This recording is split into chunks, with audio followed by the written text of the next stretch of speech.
Seguimos con cosas muy importantes. Es que es genial escuchar los Ramones a mediodía, ¿no te parece? Eso para que agarren fuerza. Estábamos escuchando el tema Pet Sematary a propósito de nuestro episodio de hoy, nuestro programa de hoy, hablando de manías de escritores. Este tema está inspirado en el libro Cementerio de Mascotas del de Stephen King. Sí, señor, que le han hecho como 300 películas. Exactamente, ninguna buena, por cierto.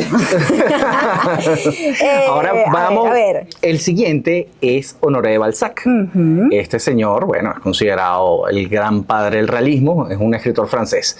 Y el primer chisme que circula de este señor, aunque parezca exagerado, es que se tomaba unas 50 tazas de café al día. Wow. Imagínate tú. O sea, ¿quién puede sobrevivir a eso?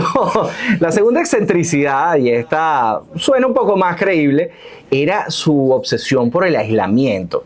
Fíjate, se dice que le encantaba encerrarse en una habitación en donde no había ni relojes, ni ventanas, y así perdía por completo la noción del tiempo. Día, noche, ¿qué importaba? No, me parece una locura, pero se dice que Balzac se acostaba a las 6 de la tarde y pedía que su criada lo despertara a medianoche. Ahí, agárrate que aquí viene lo más excéntrico de este señor. Se vestía con una especie de ropa de monje, una túnica blanca, y se ponía a escribir ininterrumpidamente entre 12 y 18 horas. Al lado tenía su jarra de café, por eso es que se dice que llegó a tomar 50 tazas de café al día. Y durante todo este tiempo no dejaba de tomar taza tras taza, y a ese ritmo diario pues llegó a terminar más de 100 novelas y narraciones cortas. Por supuesto. Entre ese café y esa locura de horario. Estaba eléctrico. Bueno, Alejandro Dumas. Este es el señor de los tres mosqueteros. Fíjate, cómo vestirse para Alejandro Dumas era muy importante. Es algo así como Megamente. ¿Te acuerdas de Megamente? Claro. La diferencia entre un villano y un supervillano está en la presentación. En la presentación. Él siempre debía ir vestido de la misma manera, con una sotana roja y sandalias. Sí, al parecer la vestimenta era importante a la hora de sentarse a escribir, ¿no? Sí, definitivamente. Además, él diferenciaba sus obras según el color de las páginas en las que las escribía. Fíjate, era increíblemente maniático con este tema de los colores, ¿no? Él escribía poesía en papel amarillo, los artículos periodísticos en rosa y las novelas siempre en azul. Si no tenía papel azul, era incapaz de ponerse a trabajar en una obra de ficción. Wow. La cosa era tan grave que en 1858 se fue a una gira por Europa durante 6 meses, cargado de resmas de papel, obviamente, obvio, porque estas manías, y en aquel entonces, en 1858, no tenía un Home Depot. Entonces, él estaba muy, muy, muy inspirado cuando llegó a la capital de Georgia, Tiflis, y se quedó sin papel azul. Y esto fue un drama espantoso porque no encontró papel azul y tuvo que conformarse con un papel crema, pero él decía que no le salía igual. Y eso que trabajaba más o menos 16 horas al día porque él estaba consciente que cuanto más escribía, más dinero ganaba. O sea, para él esto era un negocio. El vil dinero. Claro, el vil dinero. Más allá de las excentricidades para que la musa llegara, él hacía esto por plata. Él llegó a decir en una ocasión: mis minutos son más valiosos que el oro. Cuando me paro a atarme los zapatos, estoy perdiendo 500 francos. O sea, qué nivel de tormento el de este señor.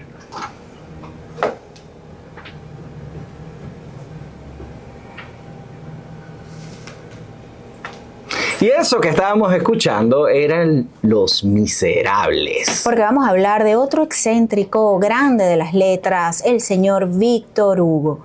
El gran Víctor Hugo, en este caso, no tanto era el problema de lo que usaba para escribir, sino más bien lo que no usaba. Fíjense, Víctor Hugo se empelotaba, señores. Él se quitaba toda la ropa antes de empezar con su proceso de escritura y él le entregaba la ropa a su servidumbre y meditaba sus frases, sus versos en voz alta, paseando desnudo por su habitación. Cuando él ya los visualizaba completos, él se sentaba corriendo a escribirlos porque si no los olvidaba. Mira, en palabras de uno de sus biógrafos, no demasiado confiado en su propia voluntad, tenía por costumbre entregar sus ropas a su criado, con la orden de que no se la devolviese hasta que hubiese transcurrido un plazo determinado, aunque él lo pidiese. De esta forma, se obligaba a escribir sin posibilidad alguna de evadirse. Es decir, él llega a un momento en el proceso de escritura que él le pedía a los criados, devuélvanme la ropa. Y él decía, no, señor Víctor Hugo, este señor resolvió la procrastinación. Claro. O sea, ¿usted tiene problemas para sentarse a culminar con un proyecto? Bueno, haga como Víctor Hugo. A ver si le funciona. Ahora, vamos a una pausa y al regreso seguimos con más de Escritores y su manía en cosas muy importantes. Vamos a escuchar el tema Romeo y Julieta de Dire Straits. No hace falta decir en qué está inspirado este gran tema de Dire Straits. Y bueno, venimos con más manías. Si tienen alguna manía, aprovechen y escríbanla. @cosas muy importantes en Instagram y vamos a compartirla nosotros aquí al aire en la próxima parte.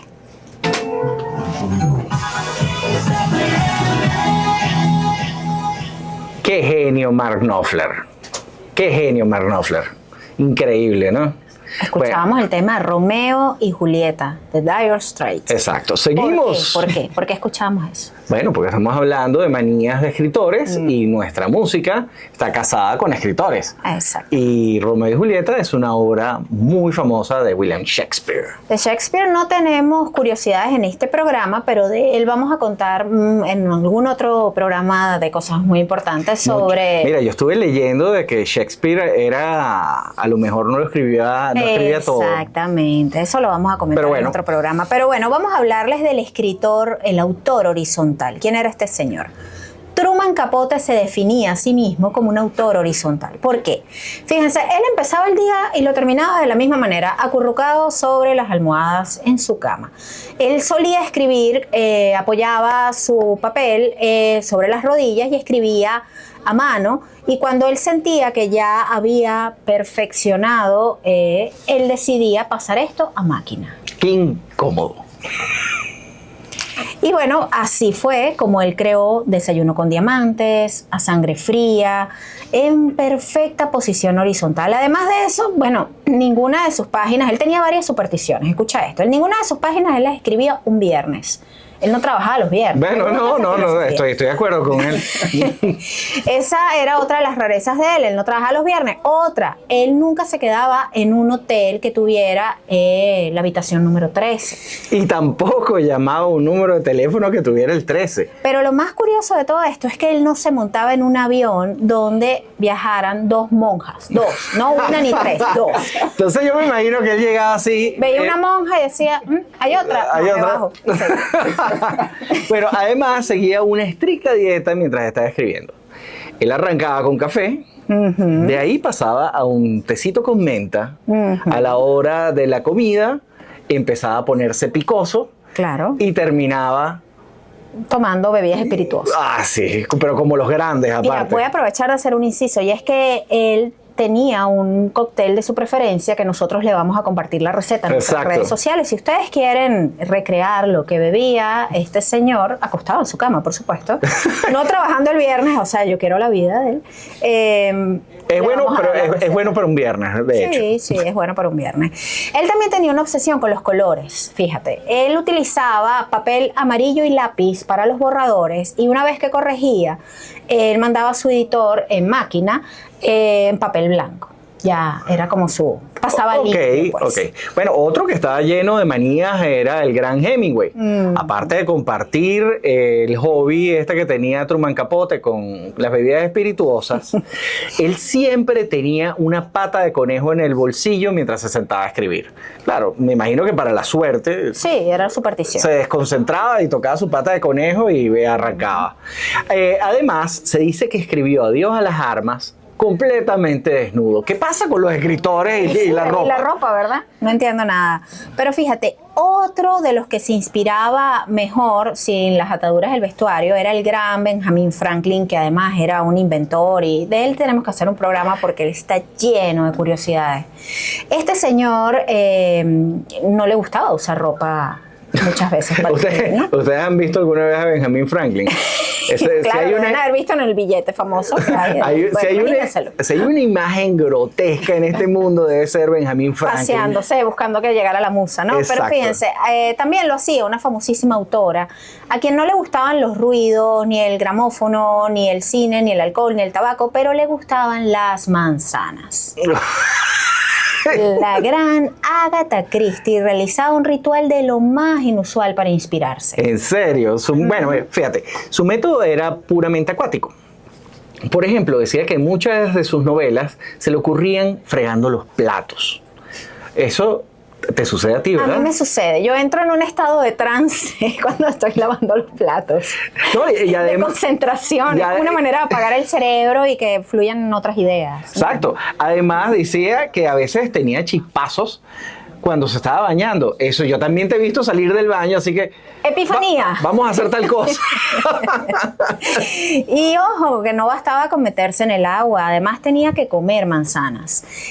¿Cómo sería la cosa? Que cuando renovó su mansión le pidió al arquitecto que pusiera junto a su gran bañera, que tenía una bañera victoriana muy hermosa, un estante con los corazones de manzana. Sí, recordemos que Agatha Christie tuvo mucho éxito en vida, a diferencia hay muchos escritores que realmente murieron en la peor de las miserias y todo el mundo los recuerda hoy como grandes escritores.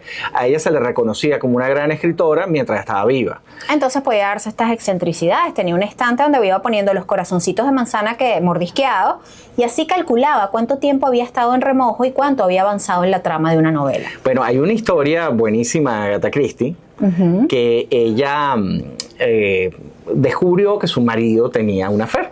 Fíjate, esto es el despecho más curioso de la historia de las letras, y es que Agatha Christie venía de una depresión muy fuerte, había perdido a su mamá por un terrible cáncer, y cuando ella está en pleno duelo, el esposo no se le ocurre otra perla que llegar y decirle: Agatha, te he sido infiel durante todo este tiempo y me voy con fulanito.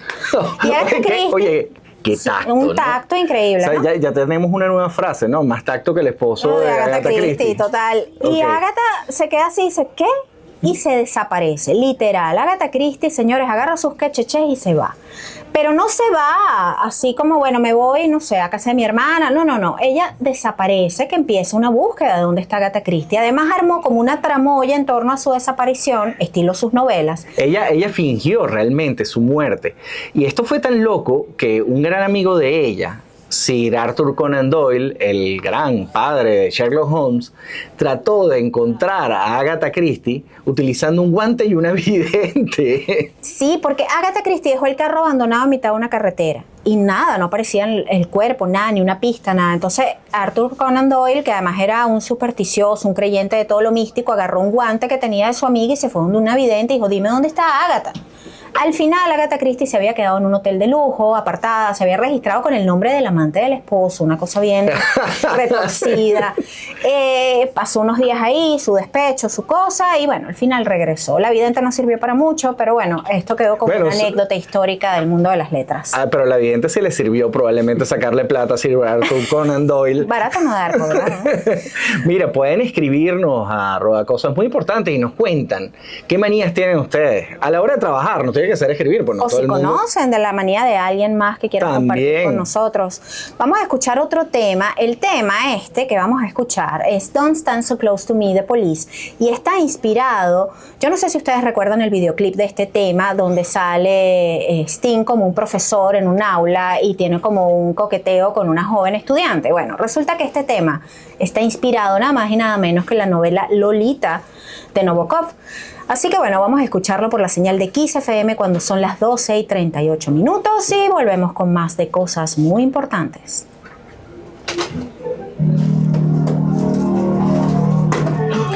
Seguimos con cosas muy importantes. El primer radio podcast de Kiss FM cuando son las 12:42. Seguimos hablando de curiosidades y anécdotas de estas extrañas manías de escritores. Es que realmente las personas creativas generalmente son excéntricas, ¿no? Ahora yo les voy a contar un poco sobre las manías de Stephen King. Stephen King es el gran escritor de terror, debe tener 60 novelas, de las cuales yo me he leído 59, creo que me falta una. Sí. Soy fanático. Fíjate, en una entrevista del 2014, Stephen King describió su método para escribir.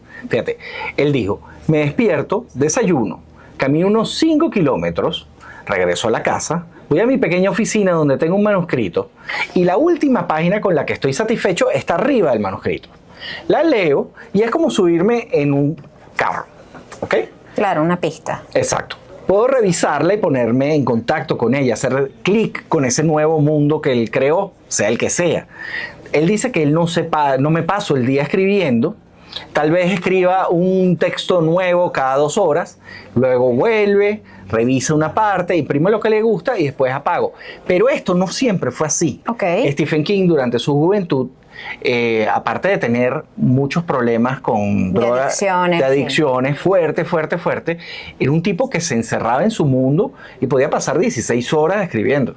Claro, él se hizo una rutina de disciplina estos últimos años y yo creo que eso también lo ha convertido en un escritor tan prolífico. Exacto, y sobre todo haber llegado a los 80 años, porque con el ritmo de vida que tenía antes no iba a llegar. Por cierto, en redes sociales es divertidísimo. Él hace poco abrió Threads y le contesta a la gente. Entonces la gente, estoy aquí nada más para ver si Stephen King me dice algo y él responde, hola. Lo que pasa es que Stephen King realmente no está consciente de lo grande que es, exacto. Él vive en su propio mundo. Qué maravilla, su hijo también, un escritor maravilloso. Sí, Joe Hill, por cierto, que utilizó un seudónimo precisamente para que no lo asociaran con el padre y logró pegarla sin la asociación del padre y es un escritor magnífico, Joe Hill se llama. Búsquenlo porque de verdad que vale la pena. Ahora, vamos con una escritora exitosísima de bestseller, la gran Isabel Allende, quien hace una especie de conjuro bien particular antes de sentarse a escribir. Ella tiene como muchos fetiches. Y fíjense esto qué curioso, ella siempre empieza sus novelas un día 8 de enero. Tú te imaginas, mira, el 8 de enero. Yo no puedo llegar a ese nivel de planificación en mi vida. Pero por Dios. A mí me parece, viviendo en Venezuela menos, yo ni siquiera, nos costó llegar temprano. Exacto. Creo que se notó al principio del programa. Pero ella no solo comienza sus novelas un 8 de enero, sino que al empezar a escribir ella enciende una vela. Y escribe mientras la vela está encendida. Ahora, si la vela se apaga, ella deja de escribir, suelta ese lápiz, Por supuesto, porque no hay luz. Deja todo. Ahora, otro escritor muy reconocido, quien tiene una disciplina, bueno, digna de cualquier japonés, muy disciplinado, es Haruki Murakami, quien se levanta a las 4 de la mañana. Ojo, esto él dice que lo hace solo cuando él está escribiendo una novela, que no es su día a día para siempre, sino que él entra en un proceso creativo. De resto vive en el sofá de un bar. No es verdad. Mira, él se levanta a las 4 de la mañana, trabaja 6 horas, por la tarde corre 10 kilómetros o nada 1500 metros, cualquiera de las dos cosas, lee, escucha música y se va a dormir a las 9 de la noche. Pero me van a perdonar, los días de este señor tienen 36 horas. Sí, exacto. Sigue esa rutina sin ninguna variación. Ojo, dice que termina siendo una especie de hipnosis que le permite alcanzar un profundo estado mental, lo que lo ayuda a desarrollar sus novelas. Qué increíble las personas que son así de disciplinadas, sí, ¿no? Igual estructuradas. A mí. Bueno, por otro lado tenemos a Isaac Asimov. Este es uno de los grandes padres de la ciencia ficción que tiene una obra gigantesca, ¿no? Este señor trabajaba 8 horas al día, 7 días a la semana. No descansaba ningún día festivo, ni los fines de semana, y su horario era intocable. Cuando estaba dedicado a escribir, su media era de 35 páginas al día. ¡Wow! Eso es muchísimo. Muchísimo, sí. No le gustaba revisar más de una vez sus escritos. Eso ya está ahí. Él escribía y soltaba.